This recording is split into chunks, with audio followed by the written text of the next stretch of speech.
Whether you're a seasoned pro or just starting out, this podcast is for you. Recruiting is a battlefield where the rules keep changing and the chaos never stops. As the world shifted to remote work, real connection and unfiltered learning have never been more urgent.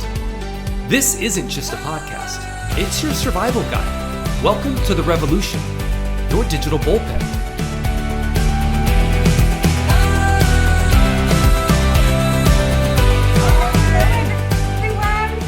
Hi, how are you, Kay? I'm excellent. How are you guys? So good. Doing good. Happy to have you here. Yes, very happy. I cannot wait to share what Kay's been up to. It's like the best story, if I can say that. But before we dive into Kay and all the amazing things we have to ask her and to learn from her, I just want to welcome everybody back to the Digital Bullpen. I know we've taken a bit of a break for great reasons, but really the Digital Bullpen is a community for recruiters and staffing professionals. So please just make sure you like us, follow us, comment, share, smash that like button. You know it. I'm starting to kind of leaning like in there. that. I'm leaning into it. So let's introduce KJohnson. I am gonna say this off the bat. I did not write the first couple. I didn't write any of it. This is all Case. So when I say certain things, like I did not say this. So let's just be clear. I don't want anybody being like, Mirna, I can't believe you said that. At 42, Kay is the oldest, this is the part I was talking about, Miss Arizona USA, driven to inspire others to pursue their dreams. And boy, has she pursued some dreams. Yes. She's an international triathlete, an international springboard diver. She runs Ragnar races and half marathons. She's modeled for LA, New York, and Australia fashion weeks, along with major retailers. She holds a biology degree from UC San Diego, She now works as a project manager and recently just earned her PM certificate. She's a Win for Youth ambassador, an avid roller skater, and a dedicated volunteer at Maggie's Place, Girls on the Run, Hope Kids, is an Elks member and supports the Salt River, Wild Horse Management Group. She can ride a unicycle, which is pretty impressive, Kay. If the other stuff wasn't impressive enough. Just to throw this one on there. Just to throw this one in there. Kay believes in empowering others to work hard and live their dreams. When not on the go, she enjoys a quiet night with her partner, Matt. Shout out to Matt. Two cats and their Frenchie, Mr. Pickles, who is so freaking cute. And oh, by the way, she's got a whole career and whatnot, and she's currently working at Lee Hecht Harrison. So welcome, Kay. I feel like I need to get going. Us. I don't do enough in my life. Like I was just like, I went for a hike. I went for a hike the other day, and I'm like, I'm nailing it. No, I'm not. When I read this bio, and Kay sent this to me like a week ago, I was just like, oh my God, what do I do with my life? I have done nothing. Here we are. So I'm here to learn just as much as anybody else.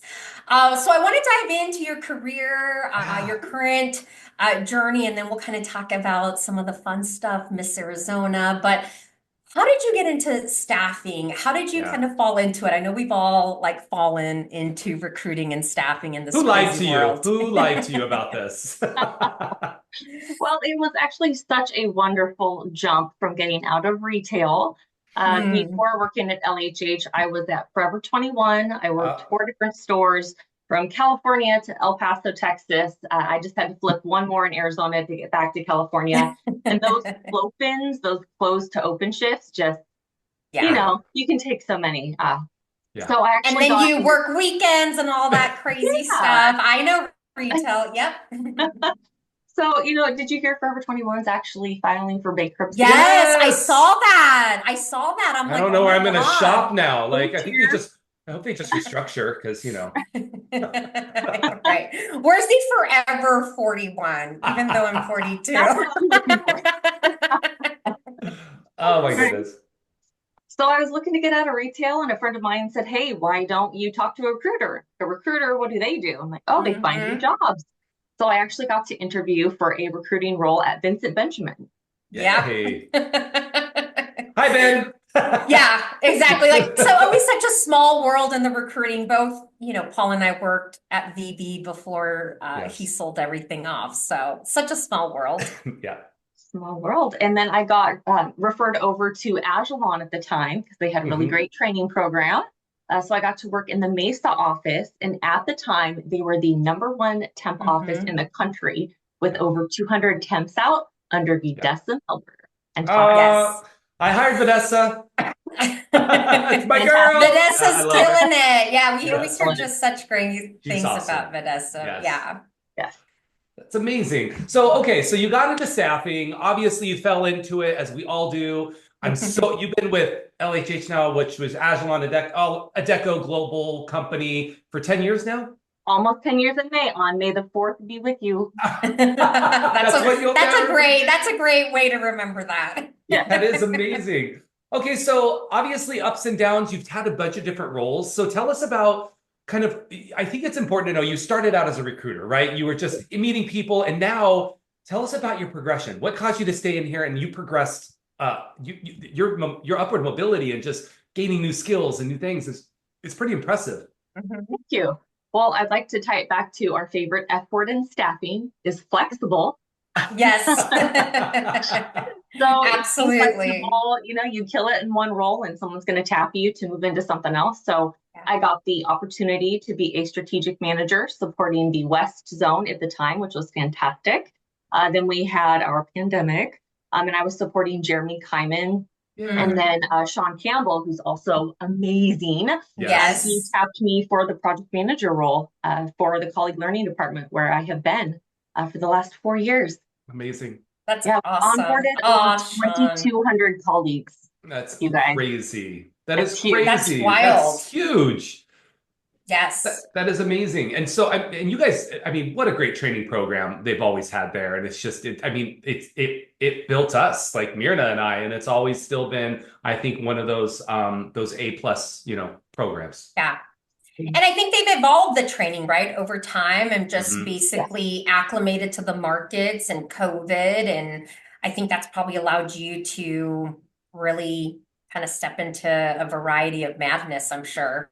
Yes, and it's always fun. And we learn something new every time. Every day is going to be different. You approach it with a positive attitude. You don't have to do this. You get to do this. Yes. Yeah, absolutely.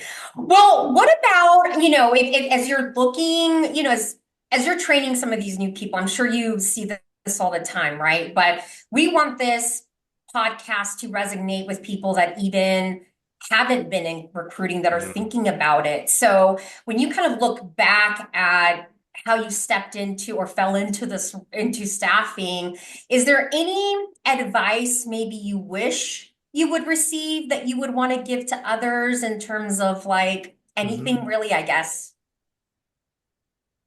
When I first heard about being a headhunter, right? More of a dated term to say, it was difficult for me at first to believe that some people aren't going to be honest with you in your recruiting. No. I know, and you end up placing a couple of those grenades that just, blow up the office. So you can tie it back to that, trust but verify. But no matter what, you got to want your success more than anybody else. And you have to assume positive intent. You might be in a real office situation. You might be in a virtual situation. But you always want to assume positive intent on the other side before making a decision, action, a comment. Just hear it out. I love it. Yes. So let me ask this question on top of that, because obviously you guys are always hiring, always looking for new talent. If there's a lot of individuals that either, unfortunately, this market has been a little bit traumatic and, people are just don't know what they don't know. But if you're looking to maybe move over to LHH, or what kind of people are you guys looking for? Like, what if I'm looking to get in recruiting, like, what if I don't have a staffing background? Like, why would you guys hire me? We have the 5 H's. One of them is human connection. So you want to make sure that you're able to connect with people. We're in a people-oriented business. Yes. We also need someone that's going to be honest. somebody that's going to maybe tell the candidate to change or alter certain things if they're open to it before interviewing. We also have hustle. You got to hustle. You got to work fast.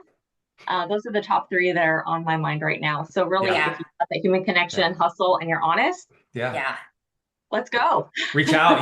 And I think that's huge because there's a number of people like we don't know, especially in this market. There's so many other industries have been laying off, right? And people are like, well, how do I have, what are my transferable skills? And I think the personality traits are what's transferable here. And that's really, it's not like I can't type 50 words a minute. You don't have to anymore, right? Like there's a lot of technology. It's that human connection. And I think you nailed it there. And I love that, you know, the focus isn't on, oh, you have to have recruiting staffing background because again, the training program at LHH can take you and make you into a great recruiter. Yeah. Do you guys remember when you used to have a degree also? Yes. Yes. Yeah, that's not a thing anymore. So no, it's not a thing. Yes. Well, it was like, it wasn't a thing. And then it came back. And then maybe it was like, depending on the person. And then, you know, so yes, companies have to be open to change if they want the best talent out there. And I think that is probably a great thing that they did that, because I think that can limit people. Well, okay. So I know we're diving right in, but before we move on to Miss Arizona, what are maybe some of the best and or worst, you don't have to say who, leadership advice that you ever received? Best leadership advice I've ever received. Or worst, or both, whatever. Gosh, it's hard to think of like a slogan per se. But I'll tell you what, the leaders that stand out to me are the ones that actually connect with you and take the time to know you and care about you, and you have those one-on-ones weekly, so that you know you're in it for the team. You're not just in it for yourself, and you can look them eye to eye and have a straight conversation, and not be afraid to maybe discuss, or not disagreeing, but discuss some other options and opportunities. Something's not going right. Also, I give it up to Sean Campbell for offering a psychologically safe working environment. Oh, I love that. When you say that, what do you mean? I mean that, you know, everybody's going to make a mistake or an error, but they're going to be able to fix it. And instead of pointing the finger, own it. What are you going to do to make it not happen again? And let's move forward. High five. Let's go. I love it. That's nice.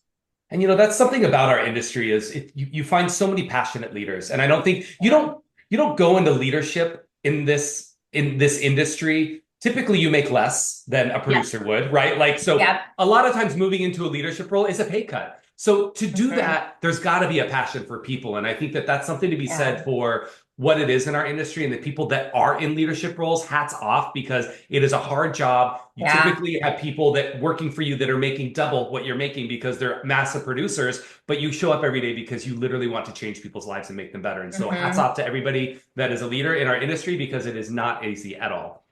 Definitely not. I mean, to your point, Paul, it's less money. More work. More shenanigans, more work. Like, it's kind of sometimes a thankless job, you know. Then when you see people excel, like the passion, that's what I love about it. I just love seeing people excel and grow into a career. And obviously you, Kay, have grown in an amazing career. and now, while doing all of this wonderful, amazing stuff on the side, she's like, you know what? I think I want to be Miss Arizona. I don't know.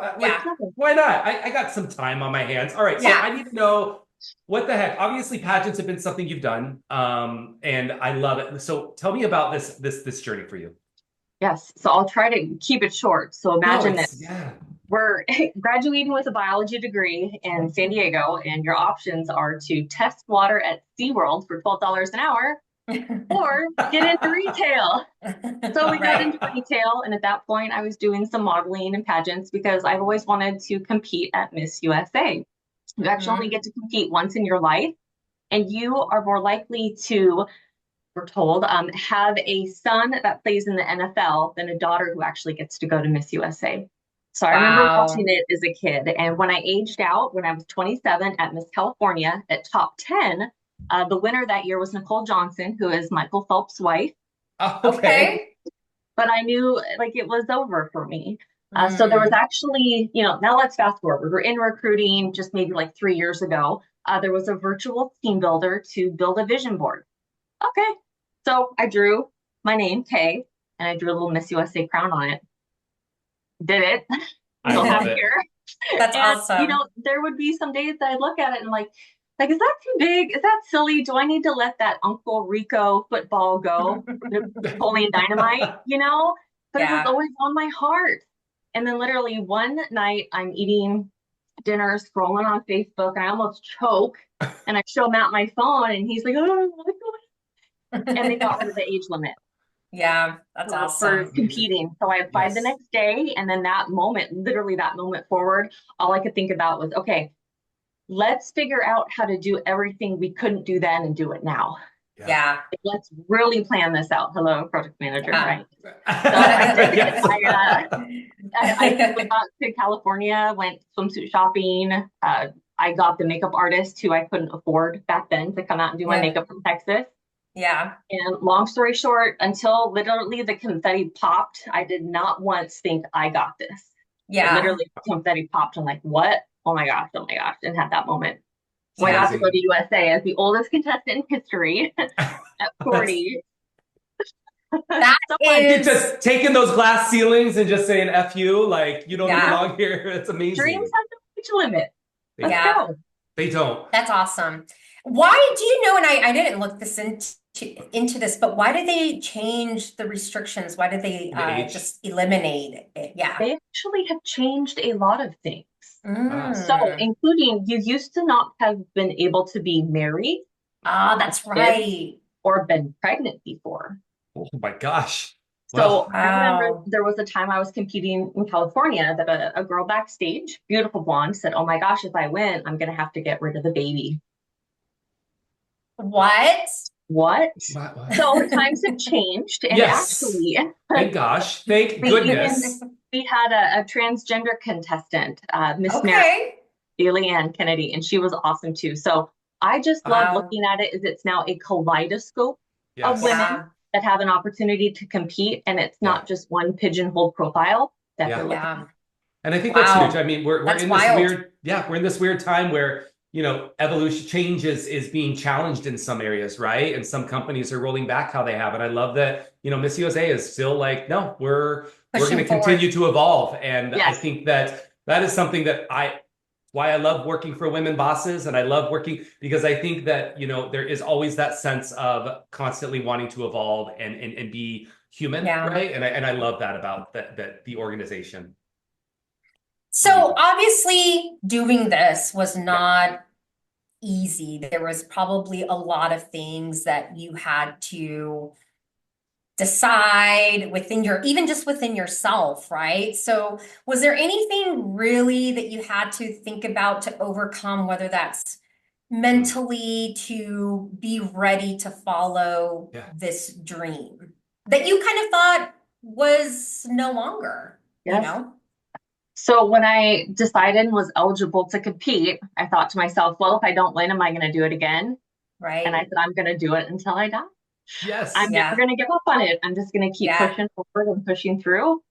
Sure, there were girls that were, in their 20s that I was competing against, but I don't look at other people as competition. Yeah. And another day, it's going to be another girl.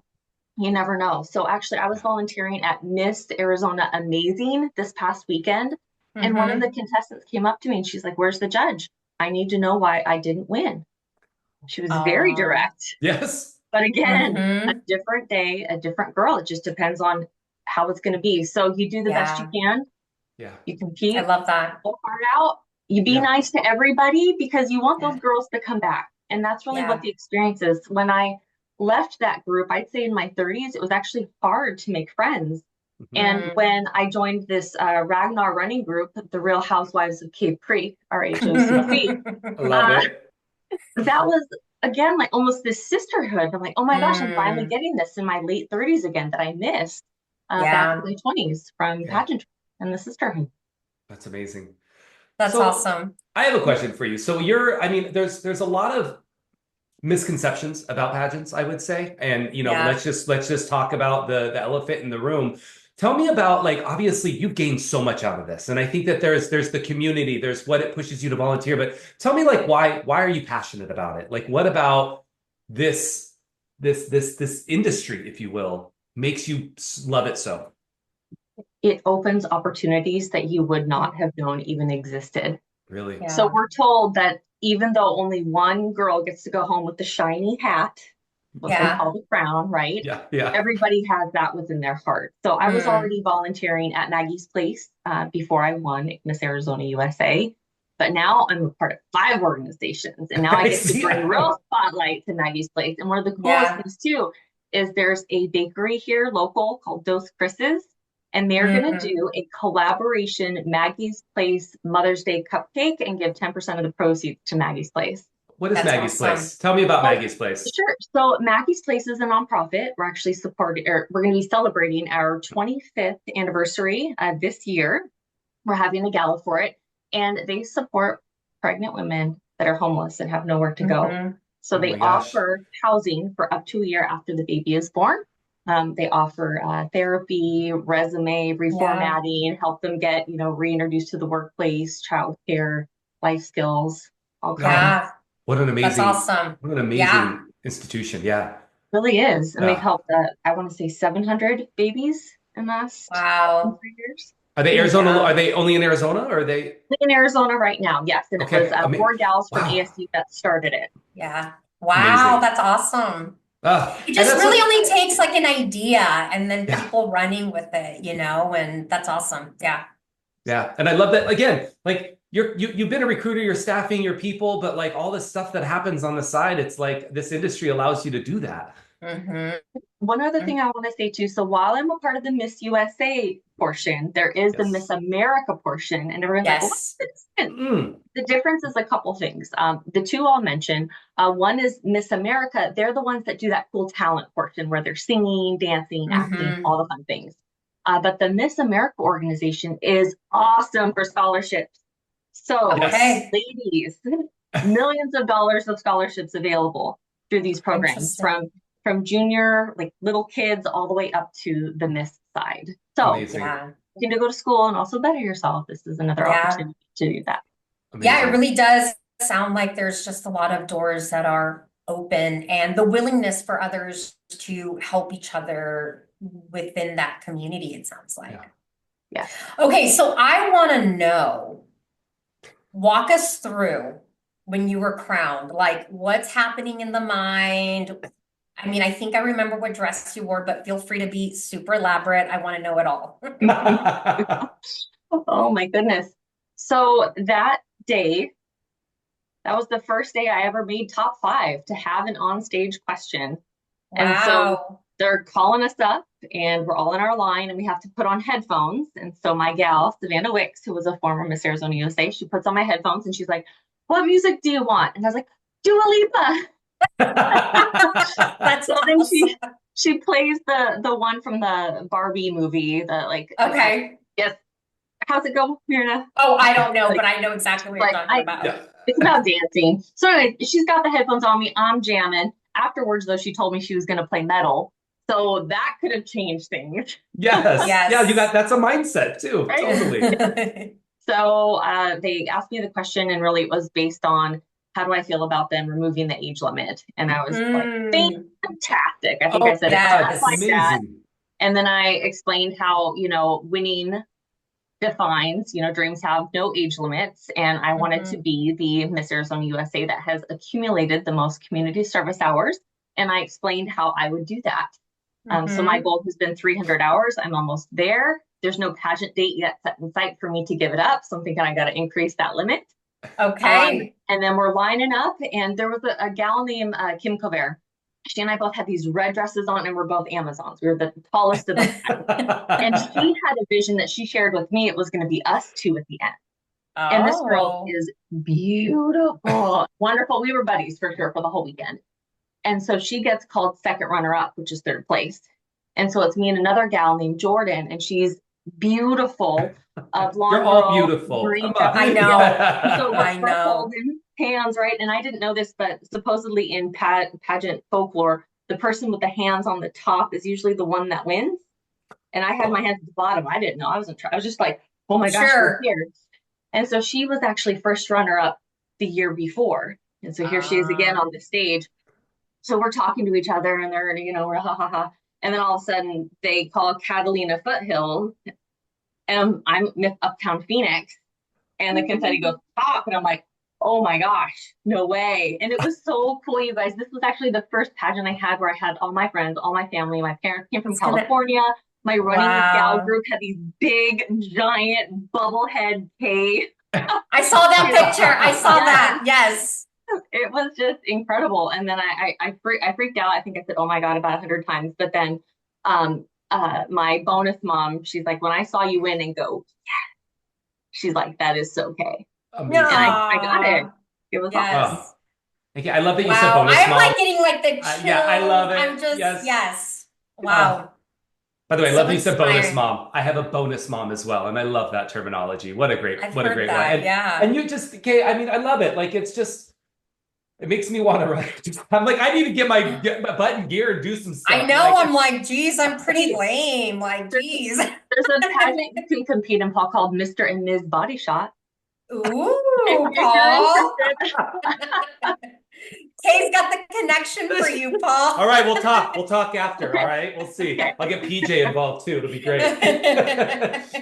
So, all right. So let's talk about this one. So, talking about like the age limit, and and it is. If you do your research, you see so many people that even professionals that are like, I mean, I think like Steve Jobs started late. There's a lot of people that started late in life with their careers, and like, what would you say to someone that it's never too late to chase your goal or change your direction, right? Like, and I think that like, what would be your advice to somebody like that? Because you've been doing that consistently. Yeah. Gotta write it down. You gotta know your goals to work towards them, right? Yeah. I saw an Oprah clip that she's like, the one thing I see that people could do better on when they're not hitting their goals is they don't have a focus on what their priority is. Yeah. So what's that priority? Yeah. And then work towards it. And it's a lot of work. It's not easy, but you got to know. You got to admit it. And if it changes, that's okay too. But commit. Amazing. That's awesome. So before deciding to follow your dreams, Kate, what did you have to like reflect on, or how did you handle moments of doubt that came along the way that, we all have that sometimes in our mind, like you're not good enough. You're so silly for trying that. Whatever is that, voice in everybody's mind. That imposter syndrome, right? Oh, yes. Yeah. Oh, yes. So I remember when I was building up the courage to tell my mom, I'm going to do it again. And I was expecting her to say, oh, gosh, or here we go again. Like she's like, you have all these things. Why do you need a crown on your head to validate yourself? That's what she would tell me, before. Yeah. However, she was actually really supportive. And what she doesn't know is, I'm walking on the Arizona Canal, like telling her what I'm going to do and how it's going to happen. And then we finally end the conversation, or at least she thinks that she does. And I hear her tell my stepdad, wow, she's really wound up. So she heard it in your voice. She knew. Yes. She's like, wow, she's really hopped up. But you just have to commit and go for it. One thing that was really cool too is the past Miss Arizona USA, Candace Campbell. She really was the Miss Congeniality. She works for the Tempe Police Department. Oh, wow. And what was cool was watching her be her most authentic self. Yeah. So when you come into these things, you think like, oh, I have to be pre-med. I have to be this size. I have to have gone to this school. All of the things. So on my bio, when they said, what's your favorite song? I put Easy Lover by Phil Collins because it is. You love freaking Phil Collins. I do. It's got a great beat. It's fun to sing to. And what's cool is I actually got to be my most authentic self, and being different is what's going to set you apart. Don't try to be somebody else. I love it. That's so true. And it is put like, so you think about a pageant, like, I mean, I would think about if I was a pageant, I'm like, well, I'm going to have to put on this face and pretend I'm this and live up to this. And you're just like, no, I got to show up and be me. And I think being older, you probably have a more sense of being empowered to do that, because when you're younger, you tend to not be confident in who you are. And when you're older, you're just like, F it, I'm me, right? Like, don't fuss about this one piece of bang here, just let Yeah. nobody's gonna know. So you can actually listen to your inner self a little bit better. However, let's be honest. Did Kay wake up like this? Yes. No. Okay, let's talk about that because, I know that probably took about 5 minutes to put on because of natural beauty. So that being said, how do you balance? I mean, so obviously career, right? What you do is no small feat, and it's a lot of job, 2,200 people, 2,100 people, through the ranks. So balancing that in your career and then training, and like, how did you do it? Did you sleep? Yes, but we wake up early now. I used to be one of those people like where my weekend would be wake up at noon, maybe eat something, go back to bed and get up to like 2 p.m. or something. No, we're up at 4:15 and we're excited. Yes. Yeah. I'm actually on day 50 of the 75 hard. So that's Nice. 2 workouts a day, 1 indoor, 1 outdoor, gallon of water, alcohol, that kind of thing. So you prioritize it, but obviously working for Sean Campbell and LHH, he's offered me flexibility, but I never let my job or performance decrease. You always have to make sure that everything's buttoned up. He's been flexible with my schedule, which I'm so grateful for. Thank you, Sean Campbell. Yes. But also you honor your commitments. So if somebody's going to ask me and I'm double booked, if I committed to somebody for something, that's what the first answer is going to be. And we're going to stick with it. So you just plan it out and then balancing it with your mental health. For me, that's working out. I never thought I would be one of those people. It's like, I like working out, but actually that mental clarity that you get afterwards, right? Oh my God, it's huge. Yeah. Oh, it's so good. So you make time for that. Go on walks. Do what you gotta do. It is. So that's whenever you have a bad day, like that's why I used to always work out at lunch. Because if I had like a bad morning in staffing, I need to go work out. And then I come back and be like, I'm okay. I can still do this. I don't want to quit anymore. So yes. Oh my God. Well, I again, very impressive, right? Like not only your career, but as I'm reading through all the things that you've done, and what is Ragnar race? Ragnar. So there are different kinds. There are trail runs, like in the McDowell Mountains, where they have 3 different legs. It's 12 different girls, and each one runs a different leg. It's from morning till night. It's a day and a half worth of running, which is awesome. And then the SoCal one is a lot of fun too, because then you're in vans and you travel together. One girl runs, you flat bracelet in another one, and you continue. It's just awesome. It's a great way to get to know people. And runners, they're a good group to hang with. Yeah. Enjoy fitness. They're usually positive also and oriented. So it was a great group. So Ragnar, key. Yeah. I've heard of people doing like the van thing, like, and then you do like the shifts of running and, whatever. It just sounds like for someone that really enjoys running. It's hard though, right? Because you're like, I'm exhausted, or oh my gosh, I ate something and it didn't agree with me. Yeah, I've got to keep running. My team's relying on me. Whoops. You just stay positive. And actually, quick plug, we're in the process of coming up together with an RHOCC, the Real Heights of Cave Creek Chronicles, where we're all writing a chapter and we're going to work to get it published before the next McDowell Ragnar to do a live signing. Oh my God, that's I awesome. love that. Oh, just one more thing. Oh God, okay? I know, I was just going to ask you what new goals, you're just adding. So yes, like what else? I mean, you've obviously done so much. I can't imagine you slowing down at this point, but what else is in store? What else can we see you do in the next years? Oh gosh, that's a good question. I want to give back more to this program that's given so much to me, and whatever facet that means, whatever opportunity is available. But I'm just going to keep being me. Did you know that if you hit the Control K shortcut means you can link something in a document or etc.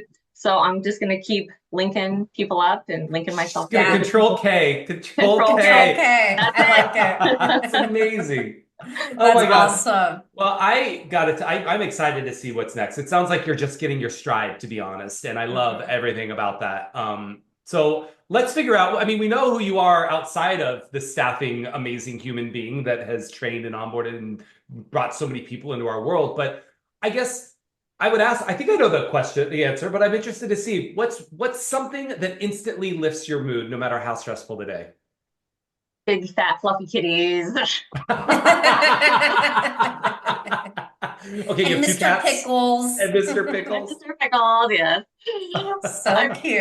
That's what the cuties. Yeah, there's my answer. I love it. It's like the funnest thing, just like with the dogs, the puppies, the animals.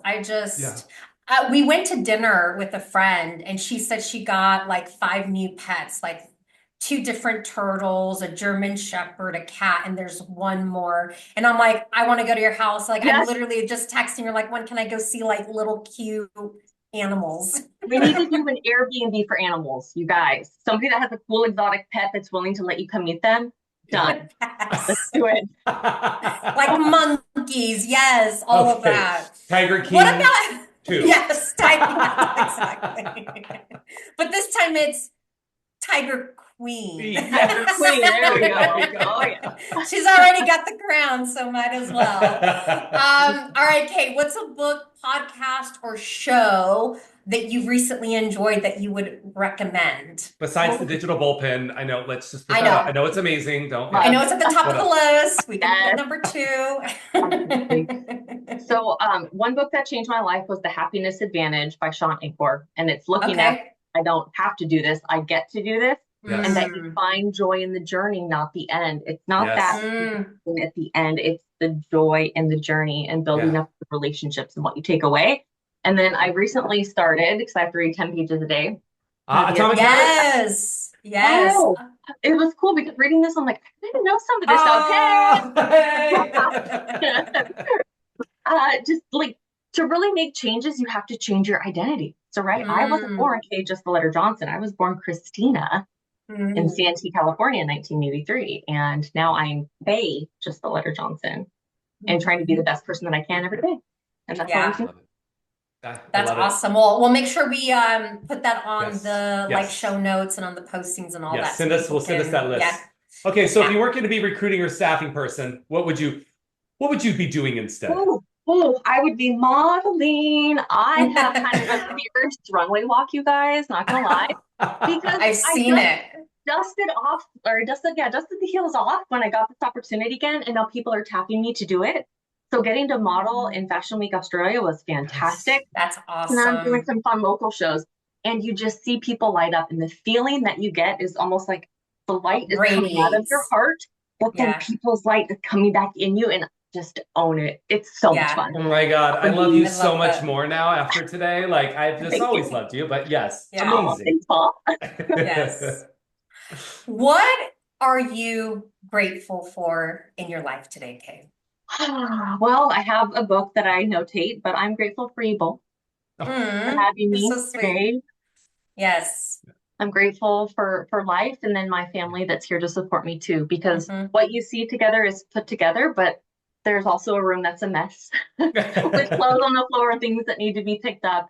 So I'm very grateful for my family as well. Yeah, that's awesome. Wow, this was so much fun, Kate. I had a blast. I had an absolute blast. I'm like, I know we talked about staffing, but I was like, I want to talk. Yeah, there's so much more. And right now, I don't care about that. But again, No. I love that, in our industry, there's so many different walks of life and different people. And I think that's why I love it. So is because we get to work with people like you, right? And learn from somebody that I never would have exposure to if I was an accountant.